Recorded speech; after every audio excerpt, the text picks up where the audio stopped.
Welcome to Closed Door. I am Maria Micha, a clinical psychologist, hypnotherapist, and shamanic practitioner. For nearly 3 decades, I've had the privilege of sitting with people during the most vulnerable moments of their lives. Their struggles, emotional and mental, they're happening behind closed doors. I help them bring the subconscious to conscious and remove that veil that keeps them away from their own authentic truth. My mission is simple: to heal the world one person at a time. By bringing together the science of clinical psychology and intuitive wisdom, I hope to help you peek through the veil of what is unknown to you, what lies in your subconscious mind. I aspire to help you discover what is happening behind your own closed door. In this podcast, I will help you uncover your subconscious beliefs that shape your life and your experiences. And most importantly, I want to aspire you to turn your pain into your own personal power, to understand that difficulties and challenges are coming in our lives because the universe is trying to nudge us to take another path that is closer to what we truly deserve and who we aspire to be. Behind every closed door, there is a story waiting to be told, understood, and alchemized into your unique power.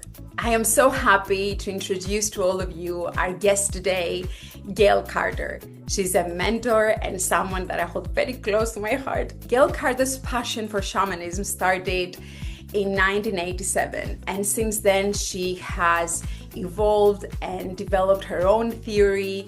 She has her own school of thought, the Institute of Shamanic Medicine, and she practices all over the world, in Canada, in Europe, in America, in Asia, in Peru, and Mexico. I am privileged to have her here today to share her experiences, but also her knowledge about shamanism, and talk about the issues that torment us throughout our life, which is, did we choose this life? Did we choose this pain? And also what happens after we die? And these are questions that a lot of us are still seeking answers to. And these are questions that a lot of us are seeking answers to. And I hope that Gael will help us get a deeper understanding and settle our soul on these important issues. Gael is also a writer. She has written a book. Her book is Shamanic Ceremonies for the Changing World.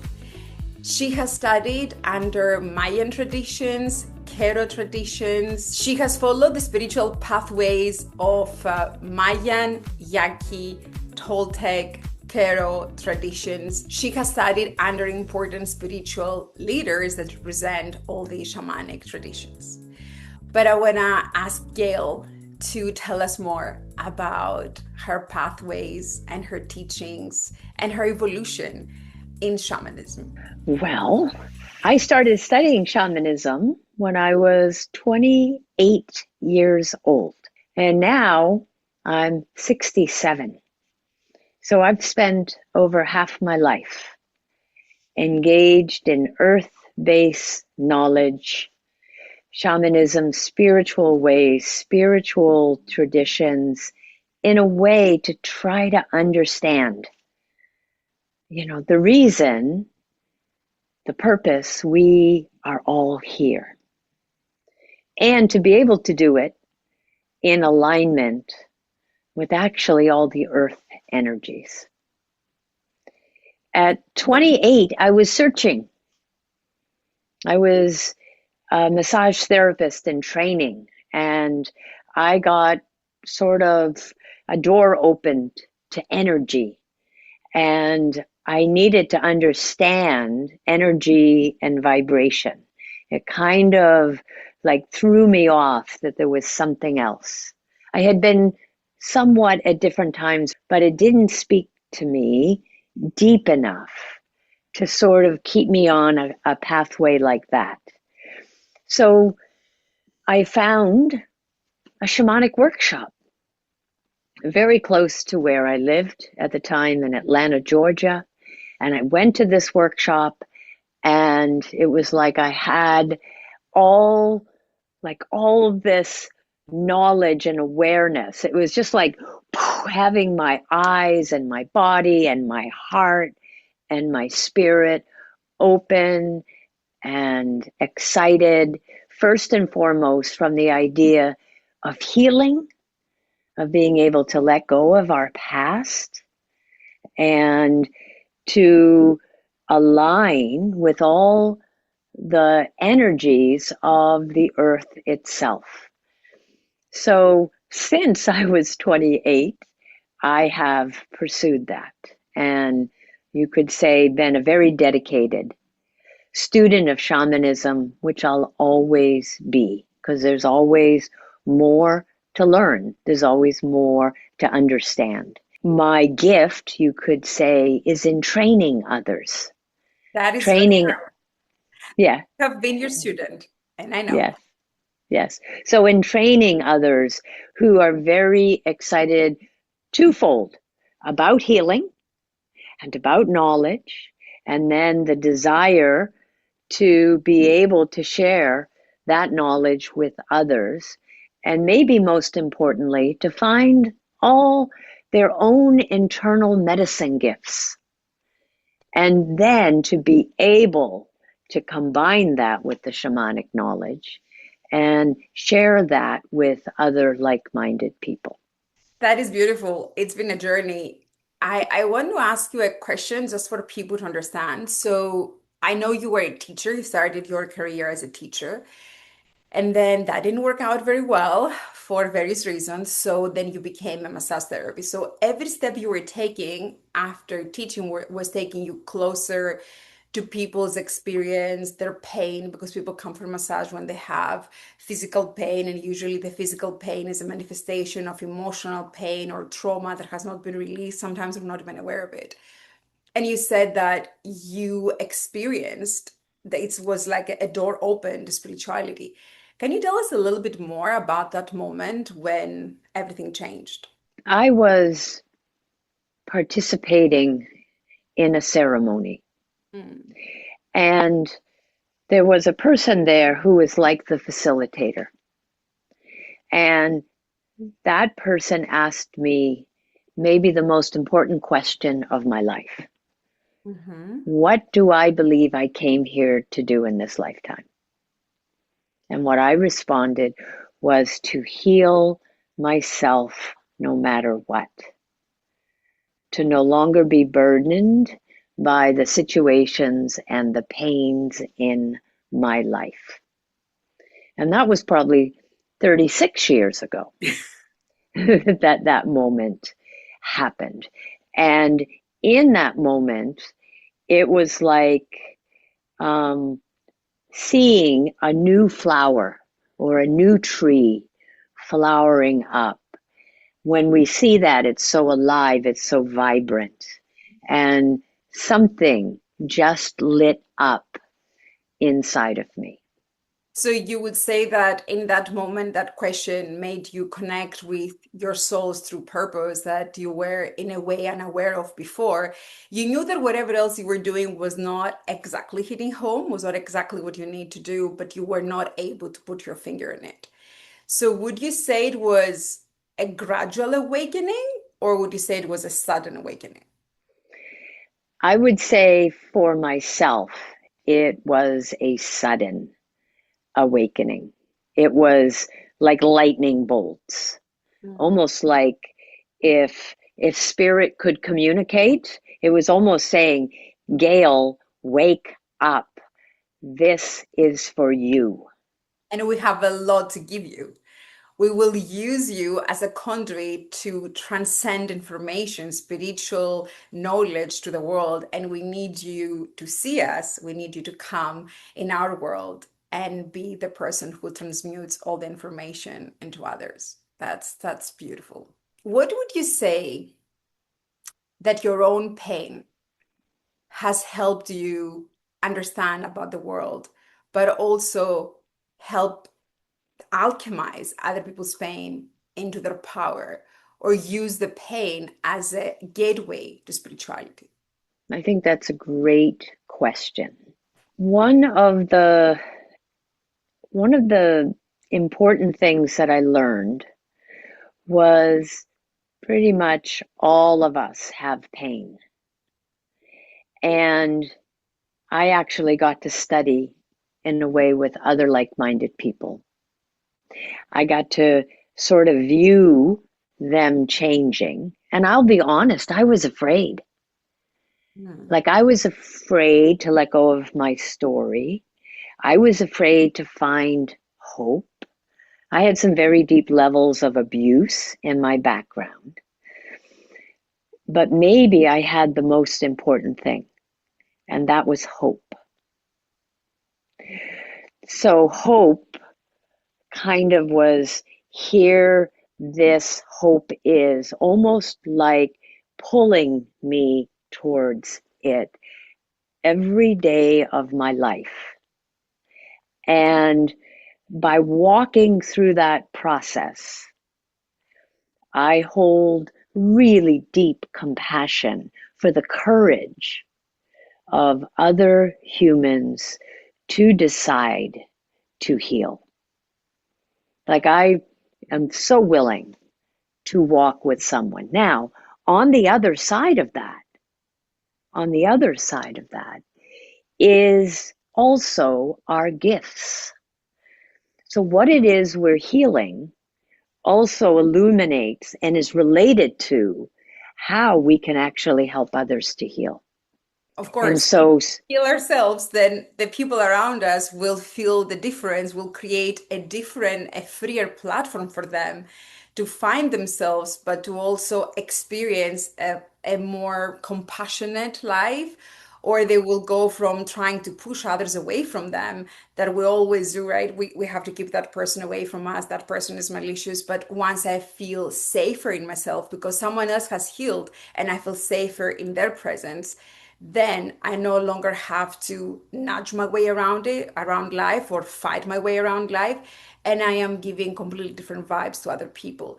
There is love, there is compassion, there is understanding, and I allow people to unfold their own painful stories. So it's a ripple effect. You it heal is. yourself, you help me heal, I help other people heal. And I feel that this is where people like you have to take the world today. We have to say that in order to heal the world that is deeply in pain and is acting out like a 5-year-old that's having a temper tantrum, let's just feel love and allow the love to change us and then everyone around us. Can I tell you a short story? Yes, of course. I love stories. I had a incredibly challenging relationship with my mother growing up. After I started studying and healing, step by step by step, I noticed something quite miraculous. Just in relationship, my mother started to heal. It blew my mind. She got happier and happier. And one day, before she crossed back to spirit, she said to me, I was able to forgive myself for what I had done. To all of you kids. And I was like, I felt like I was like 10 years old again, going like this. That's so great, jumping up and down. And that's that example, Maria, that you talked about with just in relationship with someone who is on that healing path, all of the difference that they can make for others. I love that. It's like a rope that we hold. I hold one end, you are holding onto the other end, and I'm pulling every time you hurt me, or you're pulling every time I hurt you. But we don't understand that if we don't drop that rope on the floor, we still have this connection that is based on pain, abuse, hurting each other. And once you dropped your end of the rope, then your mother was pulling, but there was no pushback. So then, through finding love for you and healing, you were radiating this energy that reached her heart, and she was able to shed whatever pain she had that was causing pain in all of you kids. And what a beautiful story for her to be able to forgive herself and then change the fabric of her relationship with her kids. Yes. Amazing. I know you're doing a lot of workshops and and one-on-one sessions. You're also doing online sessions, but you do in-person sessions. You live off Vancouver in a gorgeous island. And that I have come to your island quite a few times. The nature, the water, the people, the lower pace of life is healing in itself. But then when I come into your space where you hold all those workshops and the one-on-one sessions, the teachings, it's as if the soil and the walls and the ground are entrenched with spirituality. Whichever part you touch or wherever you sit on, it feels enlightened. And then the soil of your land in your estate, it feels sacred. And I also know that you do equestrian medicine. You work with horses. I have done some sessions with them, and the wisdom of the horses can guide your clients, but they can also guide you because they're so good at pinpointing, identifying where the pain is immediately. I think what I came to realize when I was studying shamanic medicine was that the earth and nature is communicating with us all the time. And when somebody acknowledges its consciousness and its presence, it literally begins, you could say, to show itself. Most people, when they think of horses, they think of get on a horse, just go riding, and you tell the horse what to do. But of course, there's another whole innate natural part to what horses' awareness is all about. And when the horses actually see that you get them, you're not just there to jump on their back and tell them what to do, that you actually want to stand side by side with them. They sort of let you into their world of heart, world of connection, world of being a part of something greater. Mother Earth is the same way, right? Nature, actually, if we give it some of our awareness, it'll start to communicate to us. And even the birds will come closer, you know, just to be noticed. Maybe if you can open up that sort of inner connection, you can develop your whole own communication with them. And that is what our land is about. And it has been used for thousands of years to not only foster life, but to be a summering place for even some of the indigenous tribes in this area. So it's like very old and known. And so in a way, it's a privilege to be here. So you're saying that the information from the spirit world is everywhere around us, but we ignore it. And we need to be shown the way, and we need to stand still and look inwards and have a teacher like you around us to show us how to reinforce this connection that is always there. It's as if we are deaf, we cannot hear it, we're blind, and we cannot see it. Yes, that's very true. But the second we open up, maybe close our eyes, maybe lie with our belly on the earth, the second we do that, the energy just wants to communicate. And then it's just a matter of figuring out, sort of feeling into what it might be saying to us. So let me recap what you have said so far. Pain can stop us from connecting with spirit.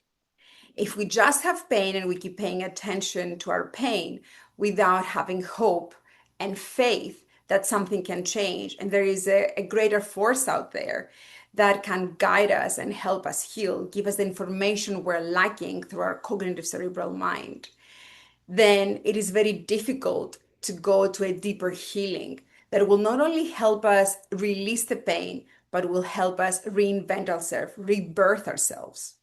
Absolutely. Okay. and the knowing we're not alone.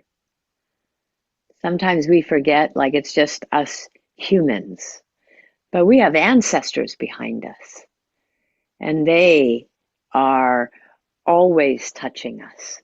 The earth is always communicating. So it's such a rich space of energies wanting to have this co-participation in life. And that inclusivity is such a beautiful stepping stone to healing. I couldn't agree more. I have done a lot of shamanic journeys with you, and I have been taught by you and by some other shamans how to do journeys. And I very strongly remember reconnecting with an ancestor of mine that must have been walking Earth thousands of years ago. He was a Native American. His name was Strong Hand, and he was the chief of the tribe. And I used to be his daughter, but I was murdered when I was 18. And I remember seeing this in a shamanic journey and being stunned. My cognitive brain was trying to refute it, say, no, no, no, it's all your imagination. But then, as I was connecting with that ancestor and his wife, my mother, I kept getting messages about this life and the validation of the messages and how these messages were helping me move along on my goals and my journey. As those messages were helping me move along on my journey and achieve my goals in this lifetime, I started realizing that it is not created by imagination. It is actually very real. And now our conversation made me remember of him because I had lost the connection, but I know he's not angry, and I know that whenever I need him to come back to me, he will. And thank you for that because I forgotten this ancestor. I was more connecting during my shamanic journeys with the ancestors I have met in this lifetime, uncles and grandmothers. My next question, Gail, and I think this is going to be very interesting for most of our audience. People who feel that there is more in life and they don't know how to get there. People who believe that there must be a spiritual world, but they don't know how to access it. What could you give them as advice? One, two, three steps, easy steps that they can do in order to start reconnecting with what is already theirs, their intuitive wisdom that they lost as they were becoming toddlers and they went to school and the environment and the school told them, if you cannot prove it, it doesn't exist. What I might say is number one, to see all of life alive, all of it, whether it's the air or the earth or the flowers, like the consciousness of all of it. On the inside is whether it's closing the eyes, slowing the breath. We're just, if we're too busy, then we're just moving through life. So the simple act of quieting, and for me, the thing that was most effective was to actually close my mind. So what I mean by that is I did better at nighttime when there were less things to look at. I learned to close my eyes. I learned to slow down my breathing. And one of my favorite things, which is sometimes difficult in cities, was to just go out and look up at the stars. That's so beautiful. I know. Because we have such a fascination Yeah. about them. And it makes us wonder, where did I come from? In our teachings, we all came from the stars. Tell us more about that because where we came from, did we choose this life? Did we choose this pain, especially at the most difficult passages of our lives? And we all go through that. This is a question that is tormenting people, and there's no clear-cut answer. Different religions give different answers. And then the second one that is also upsetting people. And I think that it guides a lot of our life on earth is what happens when we die. Should we be scared of it? Or is it something that is natural, beautiful, and a return back to the source? But let's start with the first one. Do you believe we chose this life? I completely know we choose our life. So just depending, if we look at it from a spiritual shamanic point of view, we are on this great soul journey. Mhm. And that in this great soul journey, we are evolving and we are learning what it means to be a human being. So we come back to learn. We come back with specific things that we need to learn in order to become truly a balanced human. A human being that cares, a human being that has compassion, a human being that loves, a human being that is willing to help others, a human being that's willing to transcend, judgments and separation and, I'm better than you. It's like that's what being a balanced human is all about, coming into a better harmonic resonance. So each one of these lifetimes, we have a journey. We have free will inside that journey. Maybe in a lifetime, I am here to learn how to love myself. Maybe that's my major life's work. I still have choice. Maybe I don't succeed in this lifetime. I'll come back again to keep learning and learning what it means to be a spirit in a body. Learning about that. And inside of that process, So we choose this lifetime and we choose to be tormented by our parents. And it makes no sense, right? It makes no sense. Why would my soul, before this incarnation, choose all this pain? But what I truly believe, and I want to see where you're coming from, is that according to our soul's purpose, what we hope our soul will achieve, will shed, will experience, and how it will evolve, it is through pain. Because when I don't have pain in my life, when everything is rosy, usually we don't want to change. We don't want to discover our greatest talents, our greatest skills. And you will see that the biggest teachers of our lifetime, they have had a lot of pain. And they managed to turn their pain into power. What do you believe is the process before reincarnation? How do we choose painful environments or certain events that can either make us or break us? For example, sexual abuse or physical abuse, or someone being terribly betrayed. They're very difficult to process, to comprehend, and to incorporate so that they become a springboard to becoming the strong person that we have to become. So, how would you describe this choice? This, I'm guessing, a very difficult choice when our soul has to choose for us painful and challenging events. And why is it happening to us? I might speak about it in a slightly different way. Sure. So in our book of life, it's not like we go, mother will do this to us, father will do this to us, siblings will do this to us, neighbors will do this to us. But we have, like the idea of what I said a couple of minutes ago about learning to love oneself. That is a huge journey. Learning to walk one's own dream that they were meant to dream is a really big journey. So, whatever we write in our book of life, it's actually positive, it's not negative.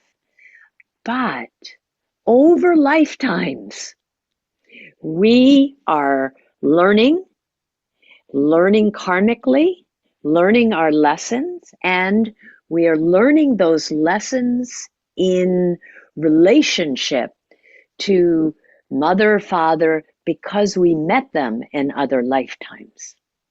Mm-hmm. And so as we come in, it's not that it is in stone that we will experience great pain, but the difficulty is that whatever I'm here to learn, I've got everybody else around me trying to learn. And in this learning environment and the natural stressors of life, sometimes it comes to this because in my book of life, in my journey, my great quest, maybe I'm not learning, maybe things are happening for, let's say, my parents or my siblings, and then pain and trauma actually begin to show up. It is so we might be able to wake up, but often we don't know how to learn from pain. So we bury it in our bodies, and maybe we fight or maybe we run. But I just want to say that it is considered one of the greatest teachers, pain. It is considered in life one of the greatest ones because it makes us pay attention to the choices we're making. Now, if I really internalize it and then I blame myself, then I'm sort of adding to all that pain. Because sometimes I take it on that it's all me. I'm the problem, or my parents hate me, or whatever. So this journey is unique to everyone, but this idea of pain is waking me up, Okay, and it's that's what I waking you wanted up. to say. It's waking me up. And in the most difficult moments where you feel that there is no hope, that this life seems to be wasted, that you also feel cursed. Why is life doing all those things to me? I guess there must be something wrong with me. What would you tell people to shift towards in order to heal and in order to become the people that were destined to become, that they chose to become before they were incarnated? What ingredient are they missing? I would say that the first step is to overcome their fear. Mhm. That whatever this pain is, that it is way bigger than them. And that if they meet it, then they become courageous.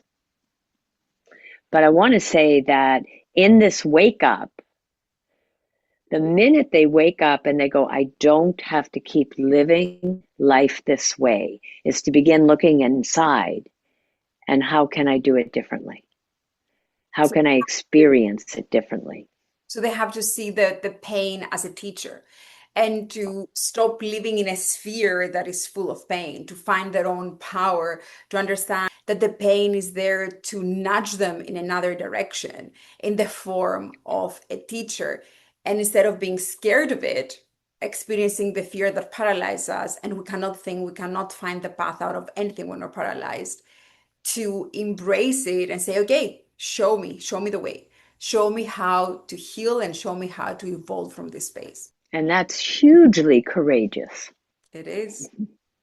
And I feel that the people who have someone to inspire them or someone to take them on the right path, and they have this psychic strength and courage, as you also say, they will use, they challenge their lives as the nicest garden from where they can grow. There are seeds that they can grow and they become a lush garden or a wise forest with the most beautiful strong trees. But when we lack hope and when we lack support, because we need support in our lives by ourselves, it's very difficult to create the life that we'll truly thrive in. Then we lose our path and we allow pain to guide us, and we have a life where we don't become our best selves, and we will not find our soul's purpose. Would you agree with that? 100%. Now I'm going to take it to another question, as I said before, that really upsets people. And I feel that a lot of us are living a life being prepared to die or being scared to die. What do you think happens when we cross over? So what I what I know about that, I actually had a personal experience many years ago. Had a I was near-death working experience? a near-death experience, and it was an unexpected one because it would have been like having a stroke without having a stroke. So I completely passed out. And at that moment, inside of me, I don't know what was happening outside of me. I wasn't alone, I was with people. But I went back to the ancestral world. I went back, and all of my ancestors were there Mm. welcoming me. It was um, maybe the most loving, maybe blissful experience that I had ever felt. To be like so loved. And what happened was the people who were with me started, needless to say, moving my body around, right? And I You came mean in back life, in real life, you're the in real people life. in real life, not Yeah, not in the spirit world. no, Okay. no, in real life. And they started moving me around, right? And so I came back, probably shockingly. And what I said was, I don't want to come back. Yeah. So the reason was I had never met such a loving and welcoming space. And so what I learned about that, it took a while because it was rather shocking, was to know that when we die, we go back home. We go back home to our ancestors. It's not a dead space. And just like my whole life, they have been holding that space for me.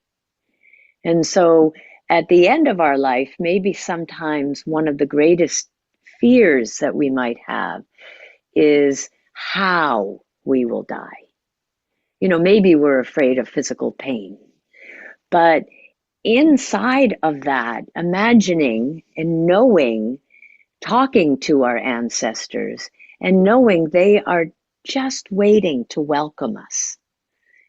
That to me is one of the most beautiful gifts that we could receive. And in a way, then we become an ancestor. And maybe we welcome back a brother or a sister or a child that we had.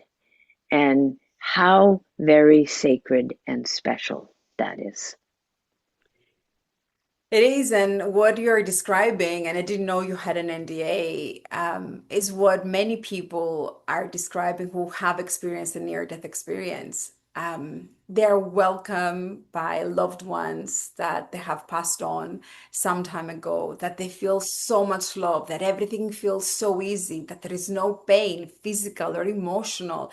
They feel so welcome, and it really feels like a return back to the source, a return back to home. And everyone comes back from this near-death experience because it's not their time. It's usually a lesson. It's usually a preview of what is happening, but they usually come back with a lot of talents and a lot of skills, and they have a completely different perspective of life that will allow them to reach even faster their soul's purpose. But what they all say is, I don't want to come back. Everyone says that. No one wants to come back to this life, but they also know that they're carrying a big lesson from that time that they experienced the spiritual world. And I also feel that I also believe there are people having near-death experiences because they need to come back to the rest of us who haven't had one and tell us, don't worry, enjoy your life, live your full life. when we cross over, it's a beautiful experience and you find a lot of love. And it's a painless way to exist in the spirit world. What would you tell people who are still scared? Like if you were to use three sentences, they're scared about this time, either for themselves or for a loved one that they know is gonna cross over very soon. What I would say is if someone is getting ready to cross over, one of the things I always recommend is to, in a beautiful way, love that person fiercely, like with all their heart, and to just know that they're going on the next step from shamanism. It's the next step in their rites of passage. They're actually going back home. Mm. To people who are afraid, for me, I always recommend the stars, that reminder of where we're from, and to imagine oneself not being alone,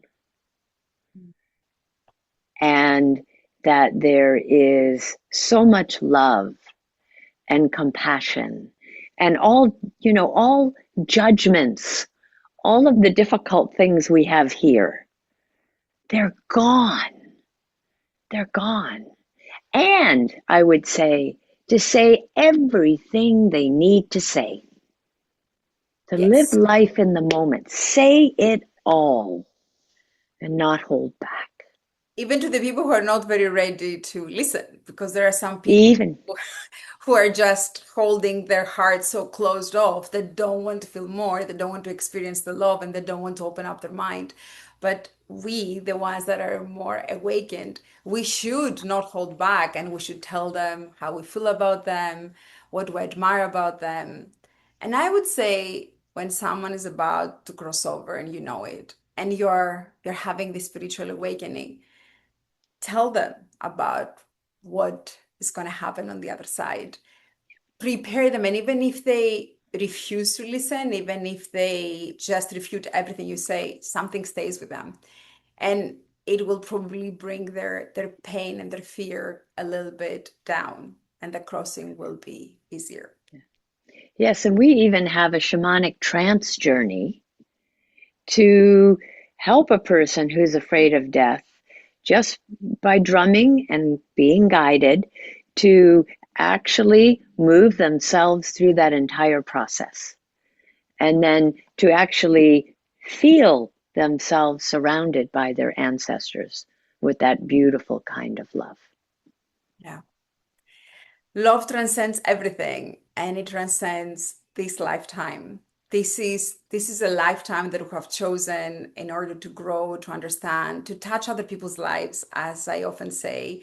And I think that this interaction, our own soul interacting with the universe and finding our soul's purpose through challenges and trials and tribulations, but also the constant give and take and back and forth with other people is what makes our lives so beautiful, diverse, enriched, and how we can be there for others in a positive way. Gail, I want to thank you so much for being here with us today.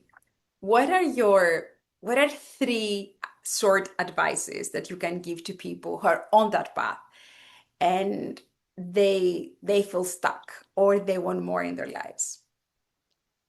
I would say find spirit or find nature and connect. Then I would say slow down. Oh, yes. There actually isn't. There isn't. Where are we going? We don't have anywhere that we really need to go. And love yourself. I love It that. is so worth it.